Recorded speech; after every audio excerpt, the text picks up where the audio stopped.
All right, thank you for buying the pre-emergent or the knowledge to the pre-emergent. Man, we've been messing with this stuff for years, and we've got the rates dialed in to where it lasts the longest amount of time, and it doesn't interfere with your seeding in the fall. So what I mean by that, pre-emergent, it's a pre-emergent herbicide, meaning it catches the weeds before they germinate. So be real clear, the timing on this is crucial because let's say on Monday a weed seed germinates. Even though you don't see it sticking up in the air, it actually germinates and sprouts and breaks open the seed. On Tuesday, this is ineffective toward that particular weed. Now, we use it strictly for crabgrass control, for preventing crabgrass, because you know that stuff is a freaking beast when you try to kill it after the fact, especially when it matures and you get big, large clumps of crabgrass. It's hard to control. So we catch it before it comes out. So you can look at pre-emergent as somewhat of putting a blanket over the entire yard and locking those weeds down. Well, what happens is this pre-emergent comes in contact with the actual seed of the crabgrass or the seed of the weed, and it kills that seed. That way, it doesn't have a chance to germinate. So, magic stuff, we do a split application. The first application should be done mid-February. The second application, mid-April. The first application, we're going to go at a rate of 0.38 ounces per 1,000 square feet. 0.38 ounces per 1,000 square feet. The 0.38 ounces per 1,000 is equivalent to about 16.5 ounces per acre. So don't get those two confused. If you have a real small yard, don't even worry about the acre rate. You want to worry about the per 1,000 rate, which is 0.38 ounces. And this is a wettable powder, meaning it's a powder form. You put it in water and it dissolves. It's not a liquid. So you have to weigh this out by weight. So 0.38 of an ounce, that's not a lot. So if you have a 1,000 square foot yard, this jug will probably last you until you die. That's how long this $65 jug or whatever it costs, that's how long it'll last you. If you have a really small yard, it's gonna go a very, very, very, very long way. It's gonna be super duper cost effective for you. We use it year after year. We never switch. We always use prodiamine simply because it's great control on crabgrass preventively. Okay, so you're round 2 pre-emergent, about mid-April, roughly. You're gonna use your sprayer just like before and spray it out. We're gonna mix it here in a minute. But the round 2 rate is 0.55 ounces per 1,000, or that is the same thing as 24 ounces per acre, 23.9 something. We just rounded up to 24. So 0.55 ounces per 1,000 or 24 ounces per acre. And the reason the rates are different, all right, a lot of times in February, March, 1st of March, January, February, March time frame, here in North Carolina, we get some warmer days, 60, 65, even some 70-degree days. That's all it takes for crabgrass to germinate. That's it. Once it germinates, it's hard to control it. You want to prevent it, right? That's why we're doing this. So that first round is designed to catch the crabgrass. The second round is designed to take you through the summer till about the first week of August, second week of August, and depending on weather, maybe even into the third week of August. But we want this stuff breaking down by then. We want the pre-emergent gone out of the ground by mid-August. That's why I have these specific rates that it works like that. The reason is this can't tell the difference between a grass seed and a weed seed. So if I had a handful of crabgrass seeds and a handful of tall fescue seeds, and I sprayed the pre-emergent on both of them, the pre-emergent can't tell the difference. It doesn't know that's a grass seed. So it's going to stop that grass seed from coming up. That's why it's so important that you don't seed in the spring. Unless you, and it's okay to do a little spot seeding here and there, but an overseeding job, absolutely not. Pre-emergent goes down in the spring. You do your seeding in the fall. That's why it's so stinking important to knock that seeding out right in the fall and do it right then, because according to our rules, we don't get to overseed in the spring because this is going down. So I got a scale down here, my little my 2 gallon Sprayers Plus sprayer, and let's mix some of this up.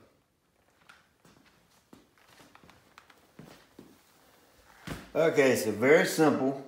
I'm using warm water from the sink. Matter of fact, it's actually hot water from the sink because it's still February and it's cold outside.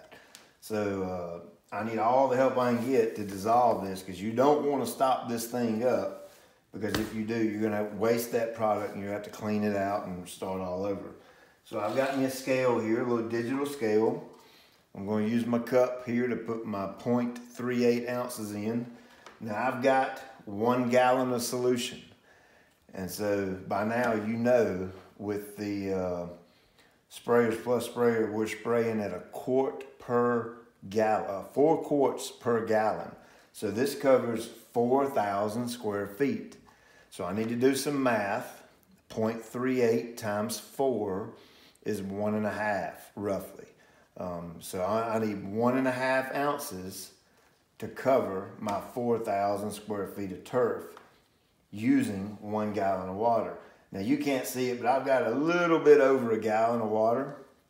I never mix the exact amounts when spraying this low volume stuff. I always put a little bit of water in there, and that's our carrier. The water carries the product out on the yard.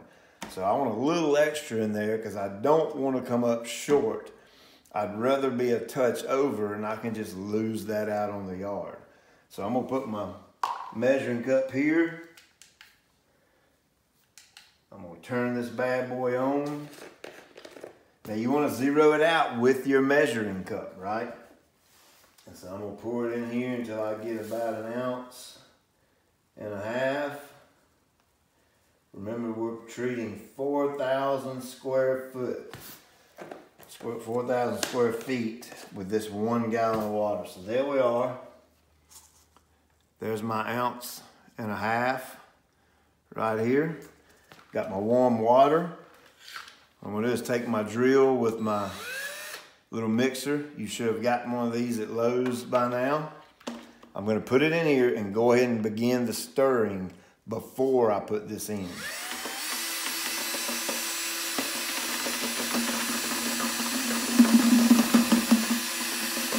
I'm pouring it in real slow so it has time to mix real good. You don't just want to dump it in. I'm going to stir it up for another 5 or 10 seconds to make sure it's mixed up really good.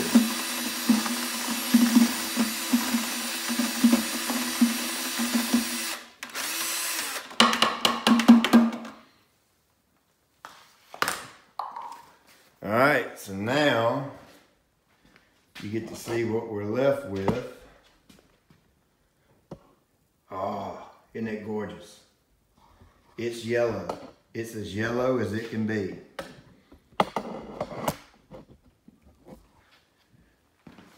Now, when you're mixing, please, I recommend you wear some type of safety gloves. I like these little nitrile gloves. I think you can find them on the Academy website. You can get a box of 100 of them. They'll last you a very long time, and they're very inexpensive. And you don't want to be handling these chemicals like that. When you're out spraying, you actually want some type of rubber boot on, rubber slip over, whatever to cover up your shoes, because you don't want this stuff seeping in your skin. It is a chemical, and you want to be safe while handling it for sure. All right, so I've got it mixed in here. I'm gonna bleed my line because I've got water in the hose and through the wand here, and I'm simply gonna stick it back down in here like so. Turn it on until I start seeing yellow. There we go. So now I've bled the line. If you use warm water, you can actually feel the water run through here. It's pretty cool. All right, so put your top on securely. Let's go spray it. All right, so for the most part, we're gonna go back and forth with our spraying pattern, but on the edges, this is super duper important when we're dealing with hard surface areas. Well, what happens is during the summer, this dirt right here gets so much hotter than this dirt right here because the sun is heating up this asphalt. So we want to put a double application rate here. So I'm going to show you a little quick, easy trick to do this. You just want to kind of hold the nozzle, your sprayer nozzle assembly a little closer to the ground and make it run right along that edge right there.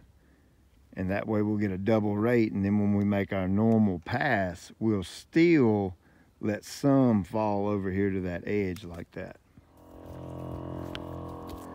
All right, so remember, we want to keep it about a foot off the ground, and you can kind of see how I've got it pointed right toward the ground.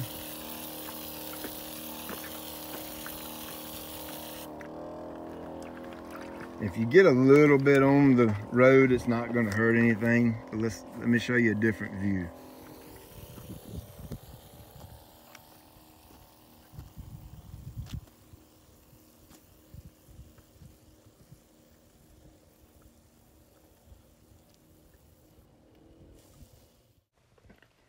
Now you can see this is a pretty wide open area. There's no bushes, no flowers, no plants, no nothing. You want to be very careful not to spray this on any of your landscape. It only goes on the turf. So when you're spraying around your natural areas, your mulch beds, your pine needles, that kind of thing, you want to get a little bit closer and kind of hold the spray nozzle at an angle so that the outside leading edge of the spray catches the grass and not gets thrown up in the pine needles or your mulch or whatever. And then that's what we're calling an outline. So once you go around all of your outlines, then you can come back and start making your straight lines.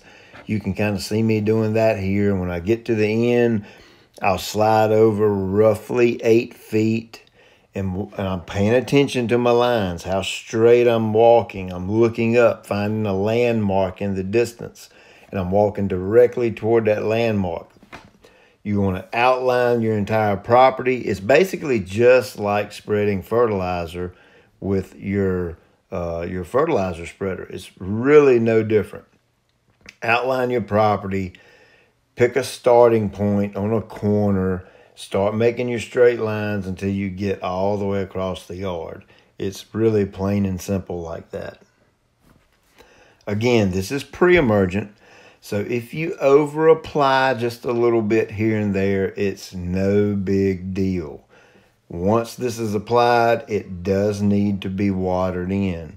Now, obviously, you probably don't have your irrigation on right now, so you're just going to have to depend on the rainfall, just like the rest of us. There will be parts of the country where you may have to adjust the timing on these applications, where you may be dealing with snowfall, far north. I don't know where you're at, but you may have to adjust them. But as a general rule of thumb, round 1 is in mid-February time frame, 0.38 ounces per 1,000.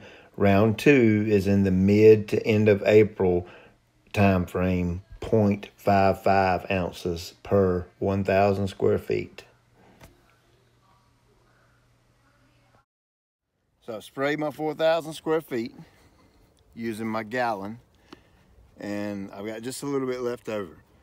So I'm just gonna lose this over the yard. I'm gonna walk a little bit faster and just kind of get rid of it. Once I'm done, I'm gonna run clean water through my sprayer and clean it all up. In closing, let's go back over everything. Pre-emergent. It is directed at prohibiting or preventing weeds from coming up. The main one being crabgrass. Now, here's a little disclaimer. Our pre-emergence is prodiamine, the end-all, be-all, fix-all. Absolutely not. You need to read the label, find out the specific weeds it controls. It doesn't control as many weeds as most people think.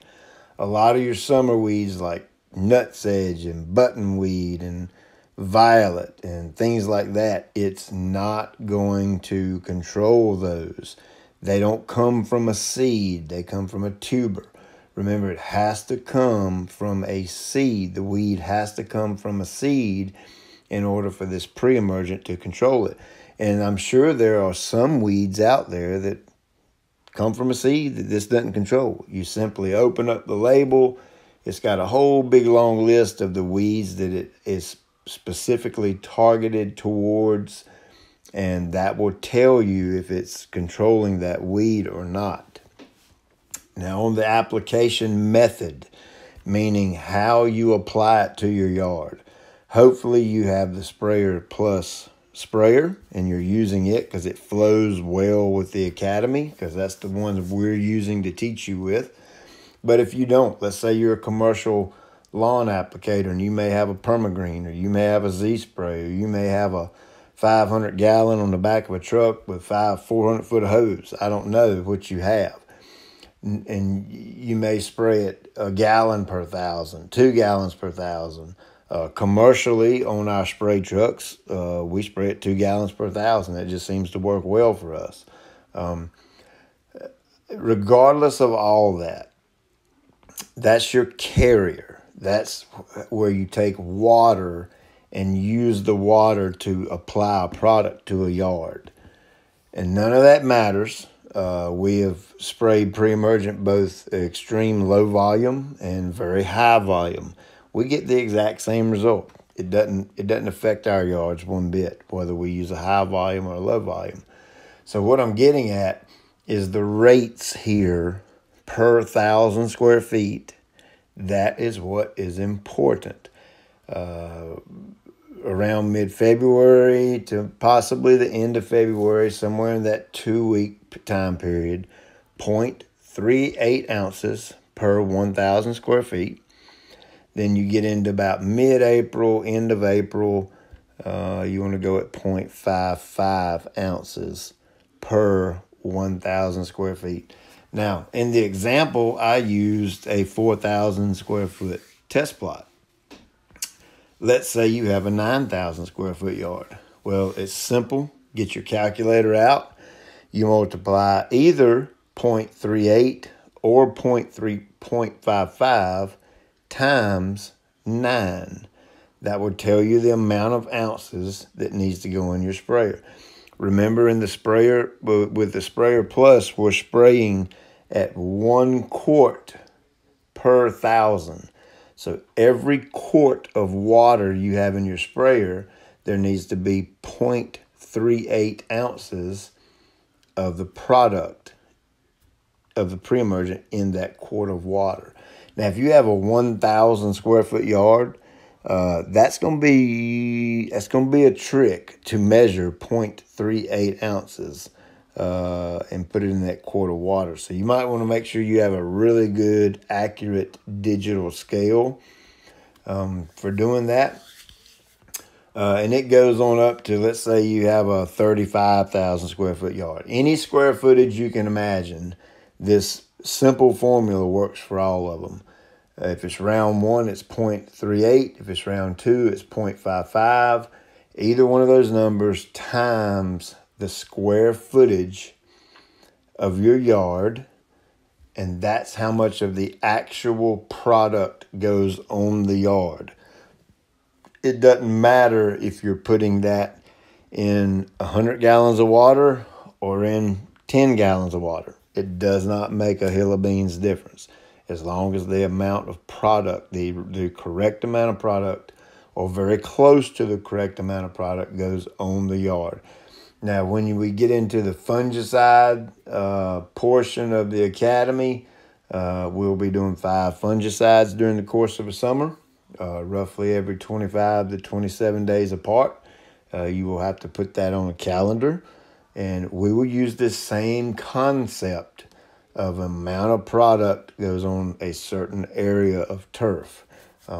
That's why these products have labels on them. They have been tested and tried and tested by the manufacturer. They know what works. We don't even have to guess at it. We don't have to take a wild guess as to how much you put on a certain area. You simply read the label. It's that plain and simple. And in the case of this pre-emergent, we have toyed around with different rates to where we have found the rate that for us, it lasts the longest amount of time during the year without getting into your fall overseeding time period. And that's what we want. We want the pre-emergent, as I said earlier, we want the pre-emergent out of the ground and gone by the time we aerate and overseed.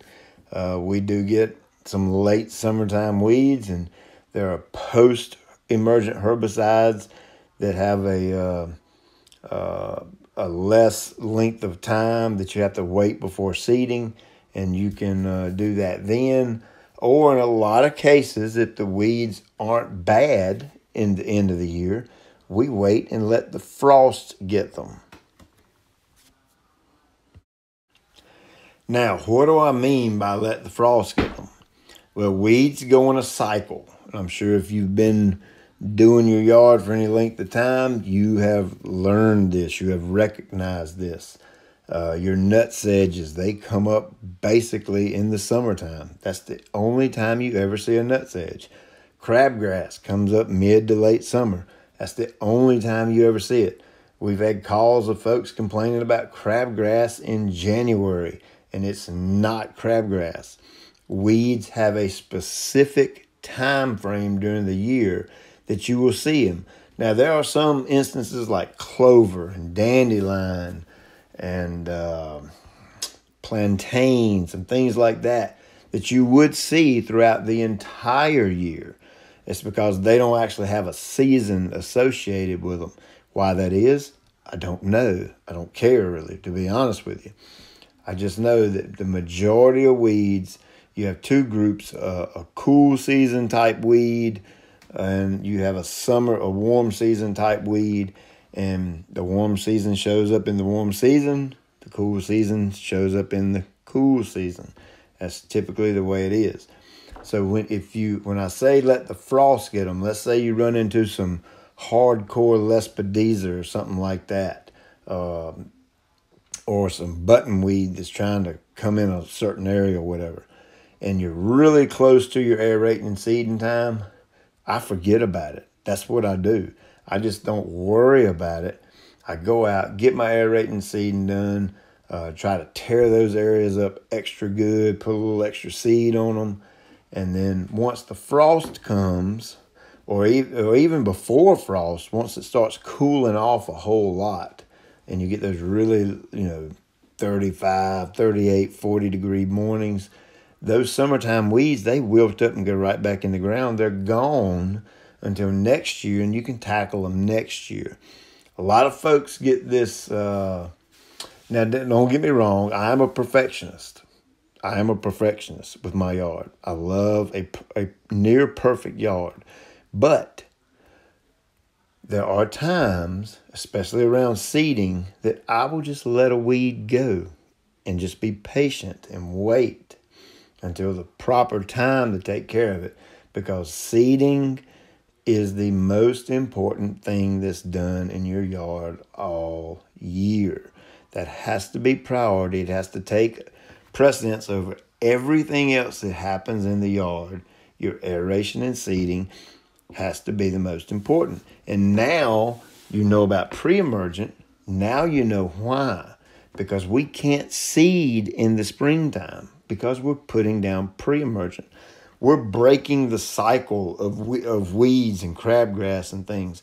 If you put pre-emergent down year after year after year, and you are constantly eliminating seeds, weed seeds, and you're constantly getting your yard thicker and denser and thicker and denser, and you're mowing it high and you're watering right and you're keeping the disease out, sooner or later, there's no weed seeds in your yard to contend with. And at the end of the day, isn't that the goal? To have a yard 365 days out of a year with no weeds in it. Now, realistically, is that possible? Well, I don't know. I've had years to where I've went 365 days, and you never see the first weed in my yard. Those were exceptional years where the weather cooperated and did everything right. And then I've had years where I've had some weeds, and you have to manage them. So, at the end of the day, I hope this has been educational. I hope you learned something. I hope if you're a pro guy or a DIY guy, you can use this information to help you have a better yard and better weed control. I hope you enjoyed it, and you guys have a great day.